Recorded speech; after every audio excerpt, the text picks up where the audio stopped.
November 21st, 2025. I was scheduled to run a TTRPG session for Matthew Mercer. TTRPG as in tabletop role-playing game, like Dungeons & Dragons. And Matt Mercer, well, if you don't know who that is, I don't know why you clicked on this video, but Matt Mercer is like if Bob Ross and Paul McCartney and Felicia Day of internet nerd fame were all fused into a single corporeal form of talent, ingenuity, and heart that really, really loves Dungeons & Dragons. And for the love of the game, this session was to be in person, just rolling dice. Not for content, no video, no audience. And yeah, I was definitely going to make a video like this after the session, recapping how it all went down, because it's a freaking once-in-a-lifetime opportunity that I know people would want to hear about. So this is just the saddest version of the content that could have come from that experience, because, as you know from the title, catastrophically, Matt himself had to cancel last minute. And that is the crux of what happened here. I almost played a game with Matt Mercer, but to really capture what it all felt like, my hopes and fears, if you will, I want to tell you the entire story. And I've been wanting to tell this entire story for months, but finally, the stars have aligned because, and I'm plugging this now so there's no interruption during the video proper, because you can finally order a print copy of the adventure that I was supposed to run for Matthew freaking Mercer.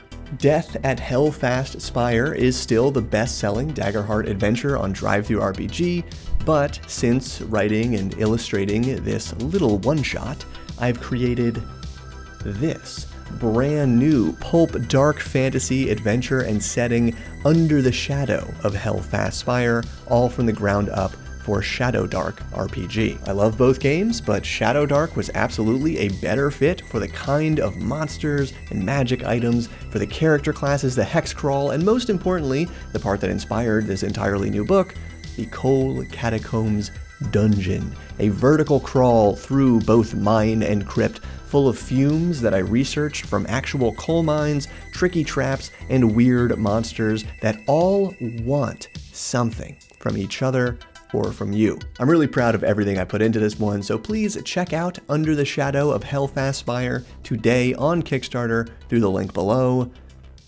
where you can also get the adventure that I was supposed to run for Matt Mercer. Our story begins, like so many RPG sessions do, with a text message. It's August. Summer air, cicadas chirping. I'm out on the trail recording a video when my phone buzzes, and no, it's not Matt Mercer. I definitely do not have his number. It's another RPG YouTube creator, Professor Dungeon Master of Dungeon Craft. Look for an email from Mercer. Just recorded an episode of Dungeon Craft with him and Travis. Gave them your address. Professor DM is pretty terse with his messages.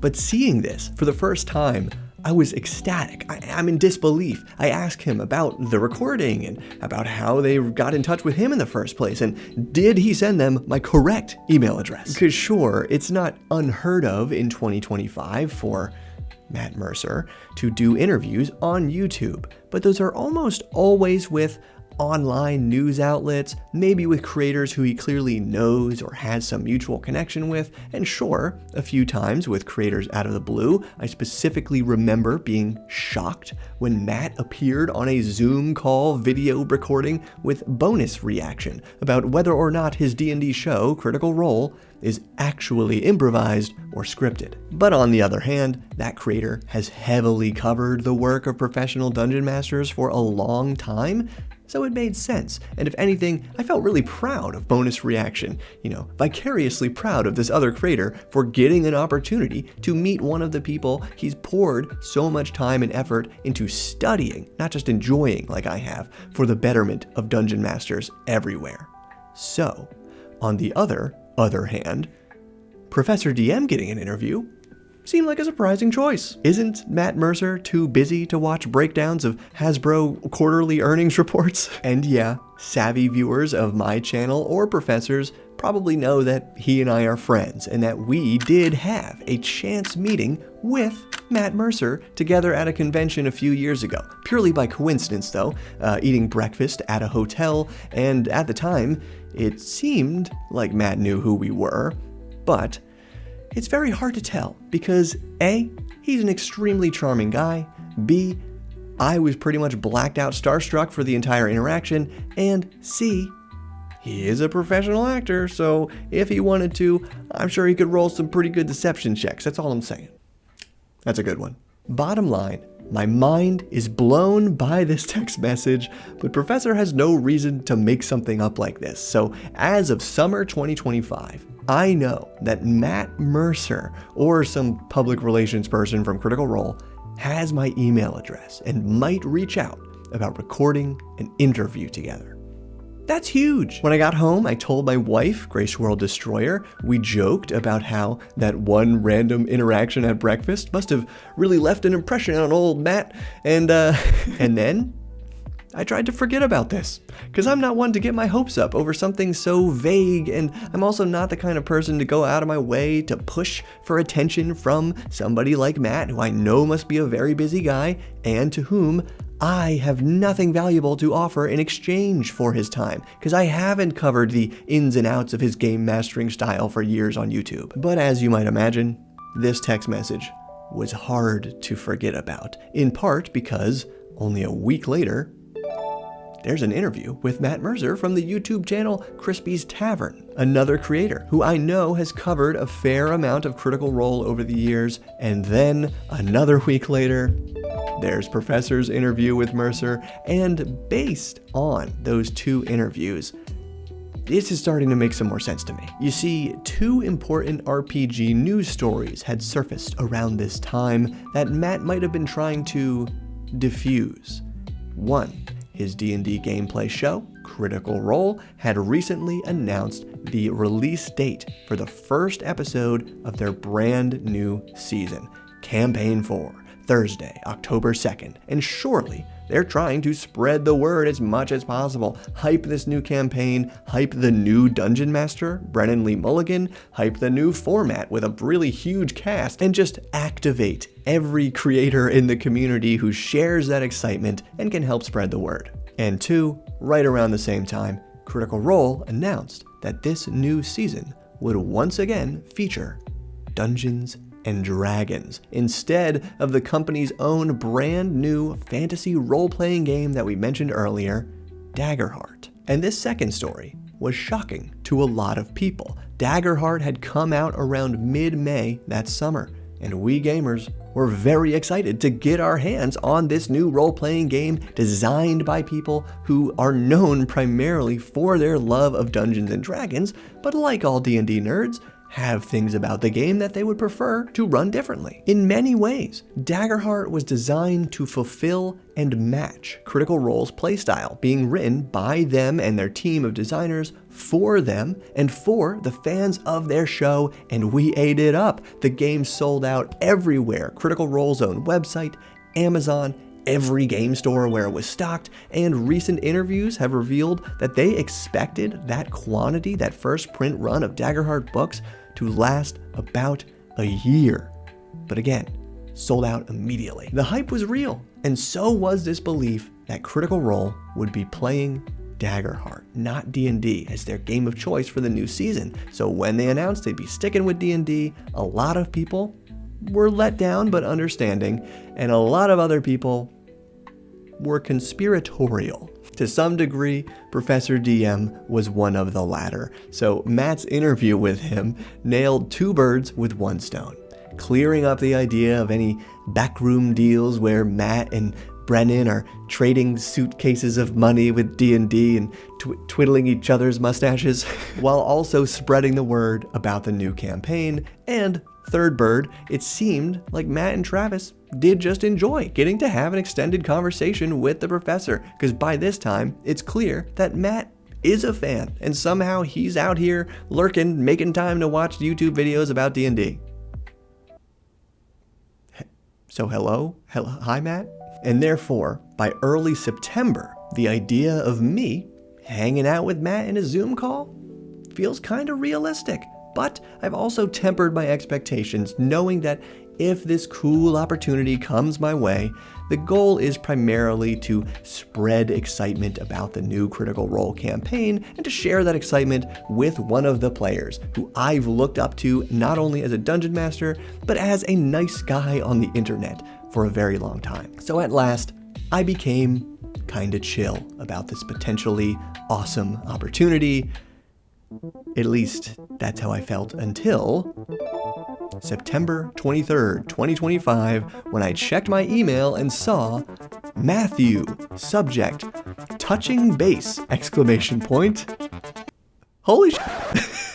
Any of the calm and cool and collected feelings I had about this potential interaction completely flew out the window. I just read his email over and over. And yes, I'll share a tiny snippet, but I'm not posting these emails here. These were messages sent in private, and they deserve to stay that way. And like, if you've watched this far and you still need a full screenshot of the email to trust me, that's on you. So he opens with, "Hey friend, exclamation point, exclamation point, exclamation point." And yeah, I'd love to believe that Matt Mercer and I are friends, all because of that one-time, very brief, random interaction at breakfast in a hotel restaurant, really leaving a powerful impression on the guy. But nah, that is definitely just how he talks, and the remaining 4 sentences of the email are equally excitable, just eager to make some kind of plans for a future conversation. Though specifically, he ended with, "Will you be at PAX U at all?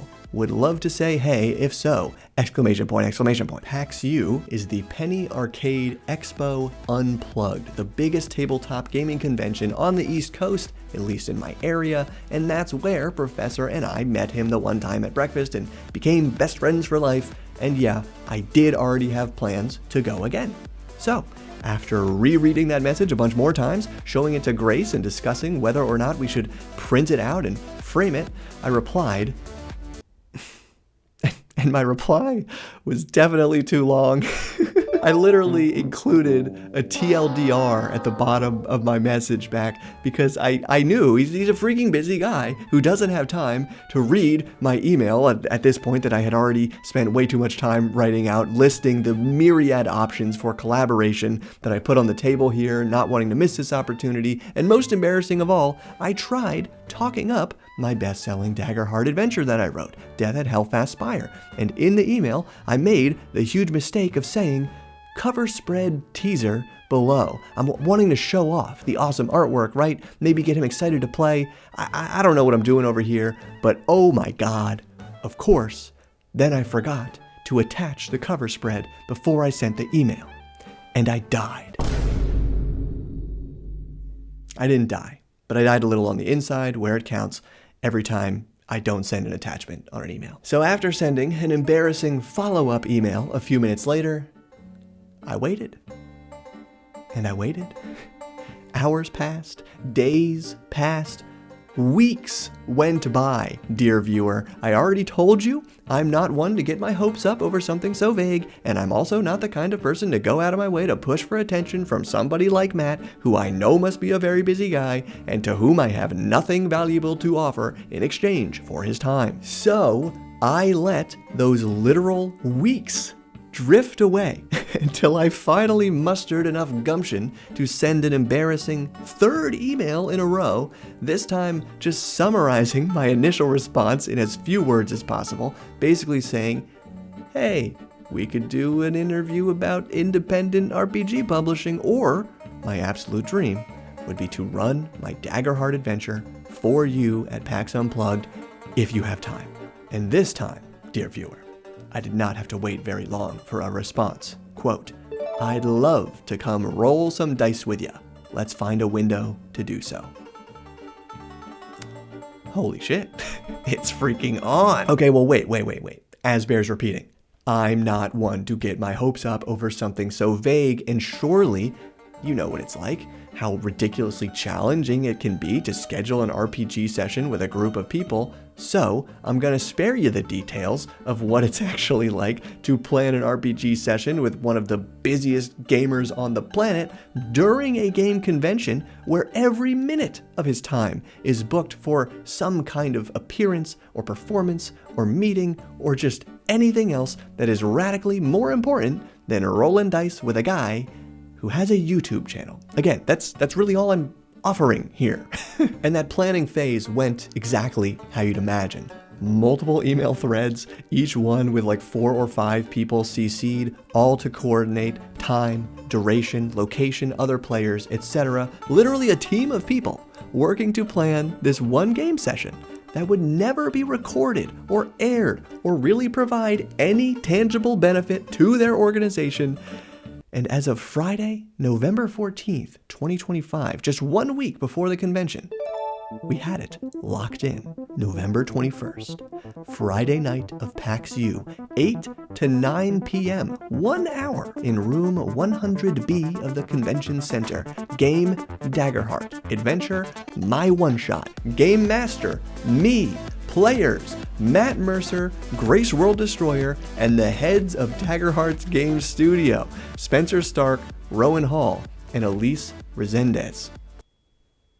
Holy sh**, now it's freaking on. And dear God, I've got to prep an adventure for Matthew freaking Mercer using a game system that he helped design. What have I done? Okay, but wait, Bob, remember, you're running an adventure, a one-shot that you wrote, and you've already run it like 3 times, each time around 2 hours total for players brand new to the game. So you can definitely squeeze it into 1 hour with the designers of the game using pre-made characters, yeah. And they're all experienced enough GMs to know that if it doesn't go so well, we can probably blame it on the 1 hour time constraint anyway, so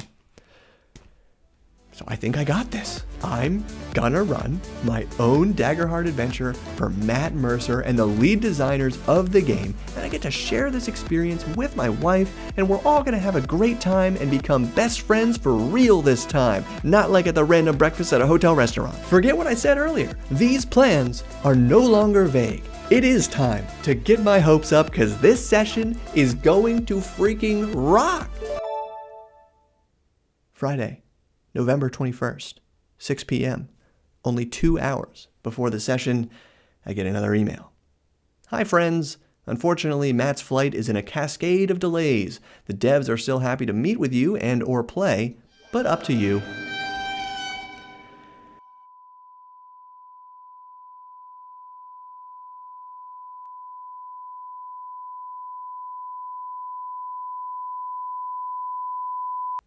That email was heartbreaking, because of course, that is the natural order of things. I'm not supposed to get an opportunity to run a private, not-for-content RPG session with Matthew freaking Mercer, and the universe knows it. That's why his flights were delayed, and hey, the other players who I know are all super fun people are still available. So, deep breath, suck it up. The game must go on. I ended up running the adventure for Grace, for the dynamic design duo Spencer Stark and Rowan Hall, for one of the other writers on Candela Obscura, who is also a player in the beta playtest Daggerheart one-shot I got to play at this convention a couple years ago, and for one of their friends, who I don't think worked in TTRPGs at all, but she was very nice too. And the session was a blast, and funny thing right away was how Spencer, when given the opportunity to name the lesser villain NPC attacking the town in the opening encounter, he named this vicious raider Mark Mercy, a thinly veiled reference to Mark Mercer from a silly video. And I don't remember which player ended up doing it, but they totally killed Mark Mercy. They didn't have to. Overall, they really got into these collaborative world-building elements of the module, and actually, a few names of characters, places, and monsters in the new zine came from the first sessions when I ran this for Professor and some other folks. But back to Matt. The session went way longer than planned because of all that collaboration and discussion, and I actually got another email right near the end of the session. Matthew, subject, just landed, all caps, and this one I will share because it's pretty funny. Fuck. So sorry, man. That was rough. Are you around tomorrow evening? Might try to at least hang a bit after AC Inc.? Exclamation point. AC Inc. being one of the much more important game sessions he's scheduled for during the convention, so I replied, trying to sympathize about the travel, wishing him some good rest before his very busy convention, saying that I gave Spencer and Rowan copies of the adventure, including one to give to him, and saying flat out that Grace and I would be available to hang whenever possible, but understandably, I did not hear back that time. He had to lead a Daggerheart presentation the next morning, then immediately play in a Daggerheart session alongside an amazing YouTube creator, Pointy Hat, and I'm so glad that one worked out, not only because I was there to watch it and it was a great game, but also because Pointy Hat made a fantastic video covering his genuinely harrowing experience leading up to that session, and it's just way more deserved than the session that I almost walked into, just fell into my lap, kinda. And yeah, this experience has been so incredibly emblematic of what it feels like being an RPG YouTuber, because despite all the hard work, genuinely a lot of late nights getting poured into this zine while keeping up with the video schedule, with regular life, with trying to play weekly games, despite all the work, it still feels like all of this just kind of came out of nowhere, and that it could easily be gone tomorrow just the same way. So, Matthew Mercer, or should I say Mark Mercy, captain of the Vale Raiders sworn to serve Regolian, the sorceress of Hellfast Spire, if you were able to watch this video, thank you. I really hope you got your hands on the copy of the adventure, and I am totally down to plan something this year at PAX if you have the time. But also know that the zine you got was just a mini print run I did myself, and this Kickstarter, linked below, will have a higher quality version of all these zines, and of course, this whole awesome new book with a bunch of other zines, really. And yeah, I'm just doing the ad again. So thank you everyone for watching and supporting, because without you, I would never have had an opportunity to miss an opportunity like this one. So I'm just crossing my fingers that I get that opportunity again someday, even if it's after all this inevitably goes away, because it is not about the content. It's for the love of the game, and that has many, many forms. For now, thank you, and keep building.